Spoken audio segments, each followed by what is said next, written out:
Bonjour Robert Bourgi. Bonjour. Dans le livre que publient Laurent Gbagbo et François Mattei, vous êtes à nouveau dépeint comme une éminence grise de la France-Afrique et vous auriez, selon Laurent Gbagbo, tenté de le faire cracher au bassinet, c'est l'expression qui est employée, afin que le président ivoirien participe au financement de la campagne électorale de Jacques Chirac en 2002. Est-ce vrai? Le mot cracher au bassinet est un peu violent, un peu vulgaire. Comment cela s'est-il fait? Lors des rencontres que Laurent Gbagbo avait eues avec Jacques Chirac à l'Élysée et avec Dominique de Villepin hors Élysée, Dominique de Villepin avait demandé à Laurent Gbagbo si, le moment venu, il pouvait aider à la campagne présidentielle de Jacques Chirac. Laurent Gbagbo avait dit oui. Ni Villepin ni Robert Bourgi n'avaient mis le pistolet sur la tempe de Laurent Gbagbo. Et cela s'est fait dans un restaurant des bords de Seine. Le Voltaire? Pas le Voltaire, justement, je rectifie. Cela s'est fait au restaurant La Pérouse. Et c'est là que Dominique de Villepin, assisté de moi, avait dit à Laurent, bon voilà, Laurent, nous allons vers une campagne présidentielle 2002. Il est de tradition que les chefs d'État africains aident les partis politiques français. Là, nous sommes au pouvoir. Est-ce qu'éventuellement, tu pourrais nous donner un coup de main? Et Laurent Gbagbo de lui répondre spontanément, il n'y a pas de problème, le moment venu, tu me le fais savoir et j'enverrai un émissaire. Et lors d'un deuxième voyage officiel de Laurent Gbagbo à Paris, une réunion s'est tenue, il y avait là son ministre des Finances, il y avait là son directeur de cabinet Anoma, il y avait là l'ambassadeur Eugène Alou, son directeur de protocole et chef de cabinet. Ils avaient réuni la somme de 3 millions de dollars. Donc Gbagbo a participé à hauteur de 3 millions de dollars au financement de la campagne électorale de Jacques Chirac en 2002. Absolument. Gbagbo ne fait que confirmer ce que j'avais dit en septembre 2011 et la planète médiatique m'était tombée dessus. Je n'ai jamais transporté de valise, je le répète, j'accompagnais des émissaires. Et c'est Eugène Alou, directeur du protocole présidentiel, qui a remis cette somme à Dominique de Villepin.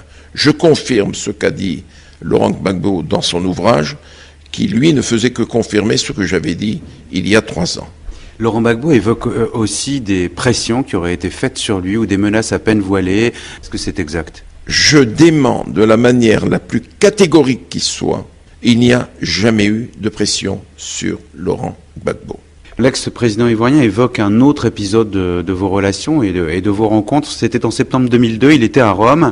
Pendant ce temps-là, à Abidjan, il y avait cette insurrection des militaires, la rébellion qui a tenté de renverser le régime. Vous étiez à Rome ce jour-là et Laurent Gbagbo dit ce n'est pas un hasard. Robert Bourgi était dans mon hôtel, dans le même hôtel que moi. Est-ce que vous confirmez cette rencontre et que faisiez-vous dans le même hôtel que Laurent Gbagbo à Rome? Je me considère toujours comme l'ami de Laurent Gbagbo. Ce que j'ai lu m'a profondément peiné. J'étais à l'hôtel Excelsior à Rome à l'invitation de Laurent Gbagbo. Et ce qu'il dit est totalement faux. Laurent Gbagbo affirme que vous lui avez conseillé avant de rentrer à Abidjan d'aller voir Jacques Chirac. Est-il exact que vous avez donné ce conseil et dans quel but? C'est totalement faux. Lorsque nous avons appris qu'il y avait eu une insurrection en Côte d'Ivoire, nous avons été réveillés et nous nous sommes précipités dans la suite de Laurent Gbagbo. Et j'ai discuté avec lui, il me dit, tu te rends compte, Bob, comme il m'appelle, ce qui arrive. Je lui ai dit, écoute, je vais prendre la tâche de Villepin.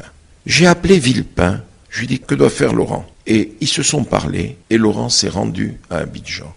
Je n'ai jamais dit à Laurent Gbagbo d'aller à Paris voir Jacques Chirac ou Villepin, puisqu'il avait parlé à Villepin. Laurent Gbagbo laisse quand même entendre qu'à l'époque, la position de la France était assez floue, assez incertaine. Il laisse même entendre que d'une certaine façon, Jacques Chirac aurait été content de se débarrasser de lui à la faveur de ce coup d'État. Est-ce que vous pensez que ça aurait pu être le cas? Pas du tout. Vous savez, ce sont des élucubrations. Est-ce que c'est la détention? Est-ce que... Je ne sais pas. Donc vous estimez que Jacques Chirac a toujours été franc, honnête avec le président Gbagbo? Absolument, absolument, je puis vous l'assurer. Il n'a jamais eu un quelconque, je ne sais pas... Aucun rôle dans l'insurrection militaire d'Abidjan? Pas du tout.